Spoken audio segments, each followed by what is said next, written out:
Après la mentalité des gens, les gens sont beaucoup moins sauvages qu'en Haute-Savoie.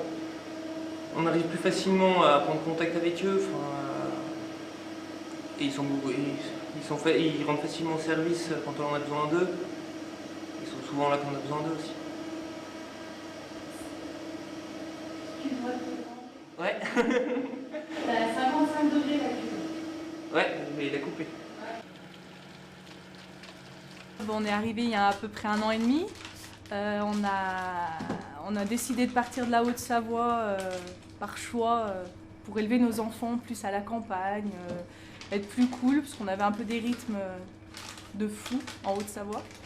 Et on a trouvé cette place ici dans le Haut-Jura et depuis, tout est bien pour nous, quoi. On s'est mariés cette année, donc on a acheté une maison aussi, on a décidé de s'installer ici. Mais c'est peut-être important de dire aux gens qu'on n'est pas sorti de l'été quasi. Regarde ta route. Ouais, je vais regarder la route. Donc là, c'est l'été dans le Jura, hein, c'est ça? L'été dans le Haut-Jura. Il faut avoir envie. Hein. Faut avoir envie, ça c'est clair. Après, il paraît que c'est très changeant, c'est très proche de la Bretagne. Hein. Les Jurassiens, les Bretons, ils sont très proches. Mais c'est pas de neige. Demain, il peut faire soleil. Cet été, c'était extra, quoi. Après le boulot, tu te fais une petite bière avec les filles, on mange dehors, on rencontre des randonneurs. C'est vraiment, enfin voilà, c'est cet esprit qu'elles ont voulu d'ailleurs reconstituer là, dans ce lieu de vie, quoi. Enfin, moi, j'aime beaucoup. Donc tu es tombée amoureuse un peu de... Tu peux nous dire, tu vis à côté de Bourg-en-Bresse, hein, c'est Oui, ça? je vis à Pondin, à côté de Pondin, un petit village. Un petit village, mais tu ne trouves pas la même chose dans ce petit Non, village? non, ça n'a rien à voir. Bah non, mais là, enfin, c'est... Pour moi, c'est le bout du monde ici, quoi. D'accord, il y a un côté bout du monde. Ouais, il y a un côté bout du monde, ouais. Oui, pour moi aussi. Ouais, un côté bout du monde. Oui, excuse-moi, il me dit qu'il faut que je baisse le micro. Mais c'est un bout du monde qui te plaît bien, quoi. Ouais, c'est joli. Là, je suis en train de rentrer dans la nouvelle saison. Ouais. J'ai fait la fin du printemps, un été exceptionnel pour le Jura. Pour le coup, j'ai eu chaud dans le Jura, donc ça, c'était vraiment chouette. Ouais, c'est rare. Hein. Ouais, il paraît. Fais gaffe, hein, c'est Donc pas... j'ai passé un super été ici. Et là, l'automne, avec les premiers flocons ce soir, voilà, j'avais un peu de neige sur les feuilles. Les paysages sont fantastiques, quoi. C'est vraiment... Ouais, il y a un côté... tu vois, j'avais l'impression que j'allais croiser Gollum. C'est un peu ça. Ouais, voilà. Tu vois, t'es dans les arbres. Voilà, c'est un côté que j'ai pas chez moi. Et peut-être aussi, c'est le fait de ne pas être chez moi qui me fait ouvrir les yeux un peu plus grands et être plus attentive à ce qui se passe autour.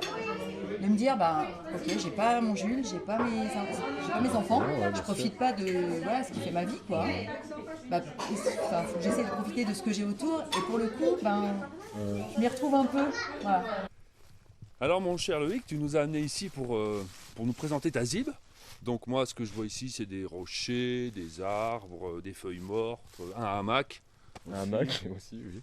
Est-ce que tu peux nous expliquer pourquoi c'est ton point de départ ZIB?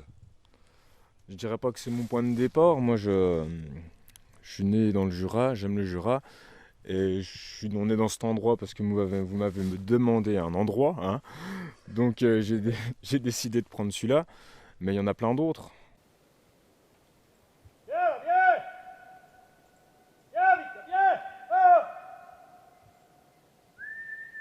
Et si on va par là, alors il y a quoi? À peu près la même chose, hein. À peu de choses près. Sauf qu'après, il y a un point de vue. Là aujourd'hui, ça va être délicat vu le brouillard. Oui, il y a du brouillard, oui. On va percevoir les monts Jura. Tu vois à quoi servent les clochettes?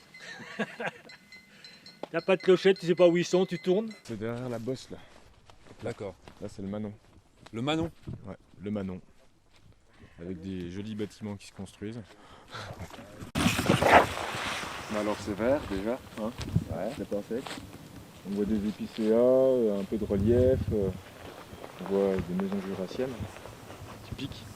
Donc après, je pense que voilà, on arrive quand même à reconnaître le Haut-Jura, quoi.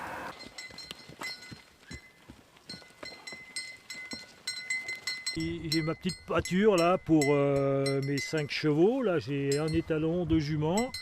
Et puis donc ça me fait 2 poulains tous les ans. Donc c'est le plaisir de les voir naître, de les voir pousser. Et puis d'avoir une race de chevaux rustiques, c'est des fjords, donc c'est des chevaux norvégiens, donc c'est pas n'importe quoi, c'est des chevaux qui sont capables de manger du poisson.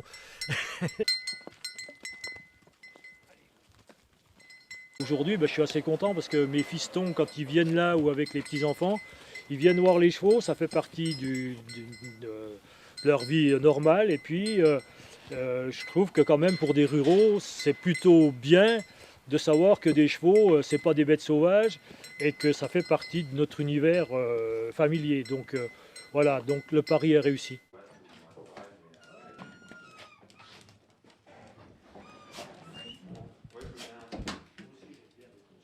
Et là, tu as les 2 lacs, donc qui sont des lacs de tourbière. Tu as la tourbière qui est derrière. Et du coup, tu arrives à les voir. Ces 2 lacs ne sont pas très profonds, donc on les utilise. Nous, c'est notre terrain de jeu ici. Parce qu'en été, on s'y baigne, parce que l'eau réchauffe très vite. Que la tourbe, ça capte la chaleur. Et en hiver, au mois de novembre, là d'ici 1 mois, 15 jours, 3 semaines, il peut venir de la bise, du froid qui nous arrive de l'est. Et là, les lacs gèlent. Et ça, c'est une patinoire naturelle. Et ça, c'est un vrai régal. Tu viens patiner et t'es dans la nature. Ça, c'est vraiment magnifique.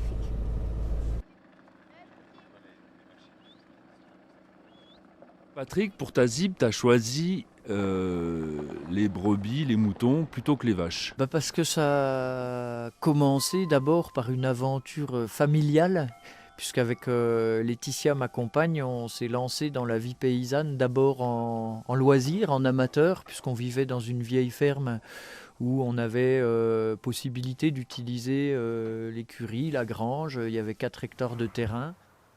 Il y a des longueurs d'onde qui sont tout à fait propices à la vie et au bien-être, et d'autres qui sont à l'inverse, plutôt néfastes.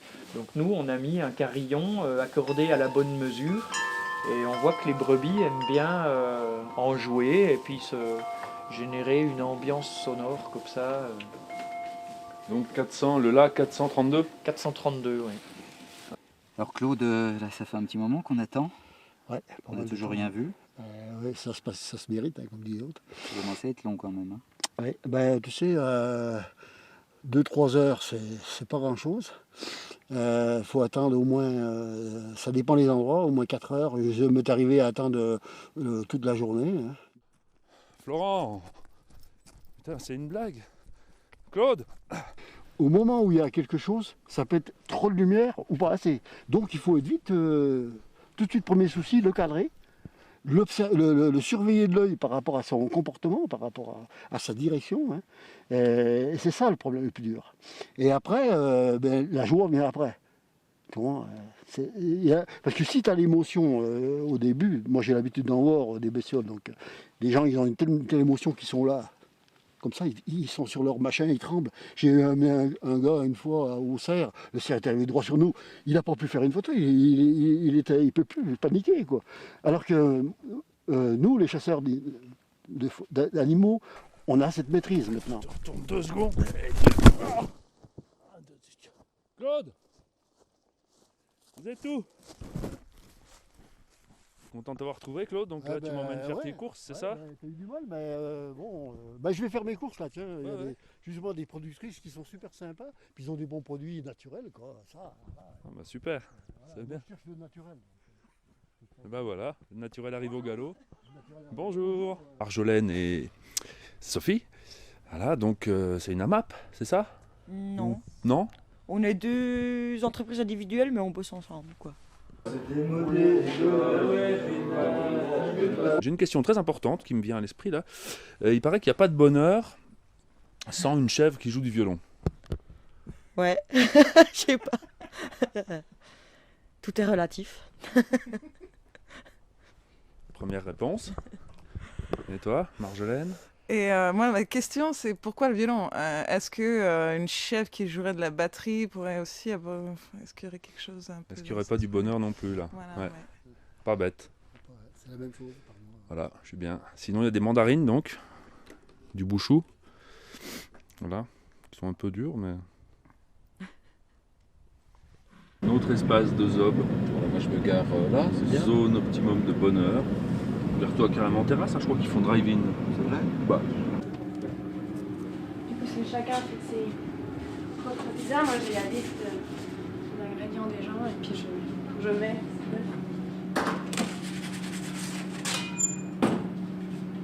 C'est surtout qu'il ne faut pas oublier que tu as déjà des trucs au four. Parce que bien souvent, tu te lances dans des trucs et tu oublies que tu avais commencé avant.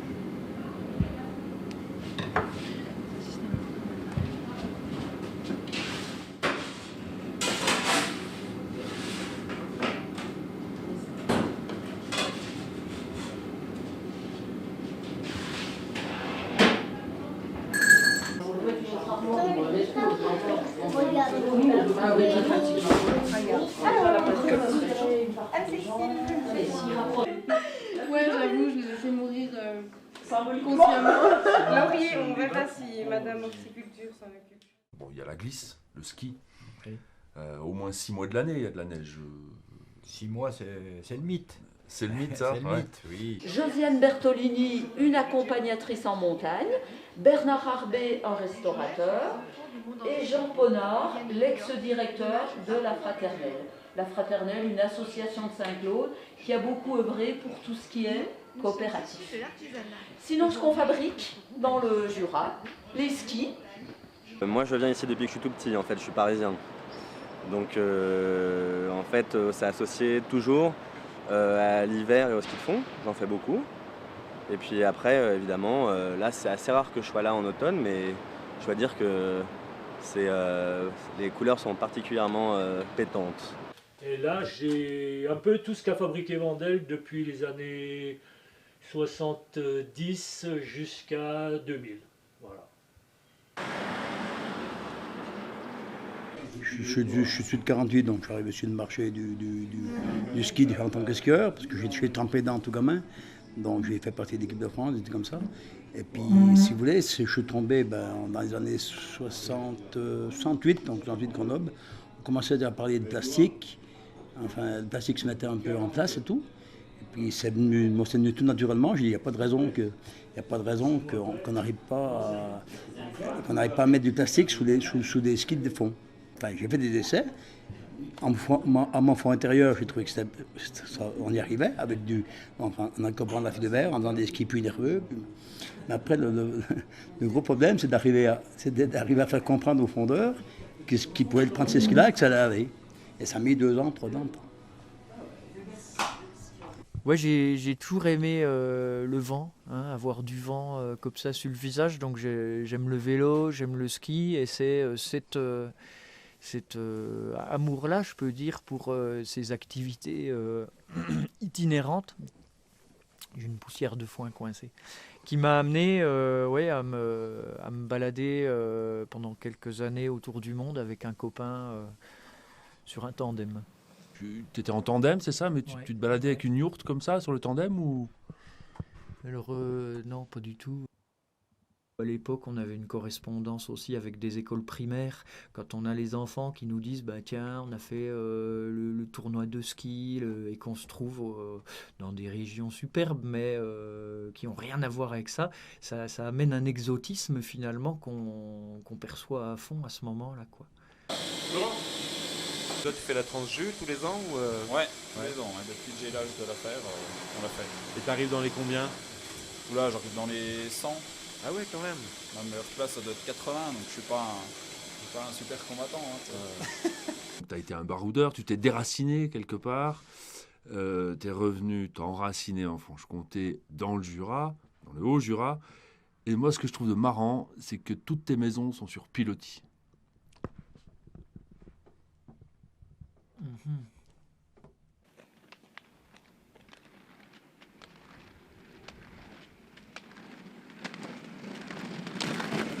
C'est lui qui m'a transmis un peu cette passion du ski. C'est vrai qu'avec lui, on a toujours fait des sorties extraordinaires. Quoi. C'était toujours l'inattendu, quoi. On s'engage dans des trucs, on sait pas où on va, quoi. Puis on va bien se démerder. Quoi. Tu pouvais résumer Jean-Pierre à 3 mots.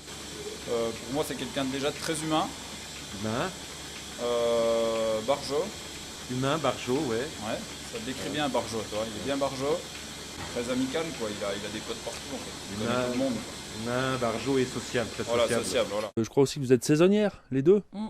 Enfin, chacune à votre manière, hein, c'est Ouais. ça, Marjolaine? Ouais, moi je travaille l'hiver sur les pistes de ski, de fond. Voilà. Ok. Donc dès qu'il y a la neige, on arrête notre activité de maraîchage pour d'autres activités qui nous plaisent aussi. Ok, qui sont zob aussi. Qui sont zob aussi. Ouais. Hein, ça se partage. Ouais. C'est clair. Et toi, Moi, je pars en voyage cet hiver. Galapagos? Non, plus dans le coin, France, À la Europe. peste. Tu voyages ouais, à la peste. C'est ça. Non, mais c'est un beau métier. Après, ce qu'il y a d'intéressant, c'est que l'hiver, on travaille au chaud, on fabrique. Et l'été, on est à l'extérieur, on pose. Donc c'est un avantage. D'accord. Et On le est bois saisonnier, en fait. Le bois, il vient d'où? Le bois, il vient d'autour de chez moi, quoi, une 15-20 km d'autour de chez moi.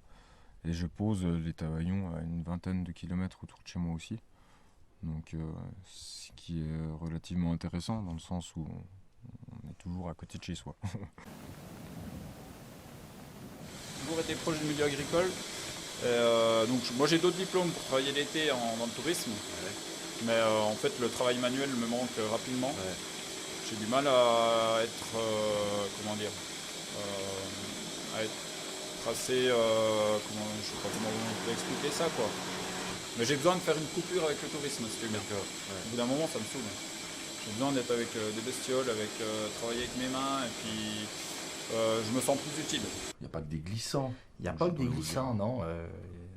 Où est-ce qu'on peut les trouver, les autres? Malheureusement, tout le monde ne peut pas avoir ce luxe d'organiser son activité pour glisser au chaud l'été et puis se mettre à l'abri l'hiver dans une maison, hein, pour poursuivre leur activité.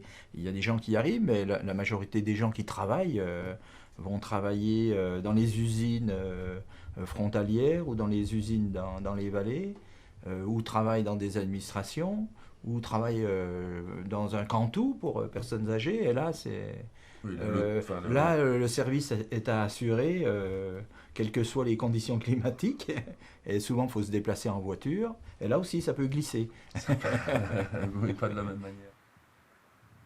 Moi, personnellement, je voulais m'installer, être ma propre patronne, faire quelque chose, travailler avec la terre, quoi, déjà, et puis avoir quelque chose qui a du sens. Et vendre mes produits directement aux consommateurs, quoi, et être proche avec les gens. Voilà. Et avec les saisons, le temps, la pluie, le soleil, tout ça, quoi. Oui, c'est beau. C'est honorable, hein. Et toi? Je pense que c'est la même chose. Après, on a aussi eu ce besoin d'avoir une petite exploitation, vraiment ce qu'on appelle de l'agriculture paysanne.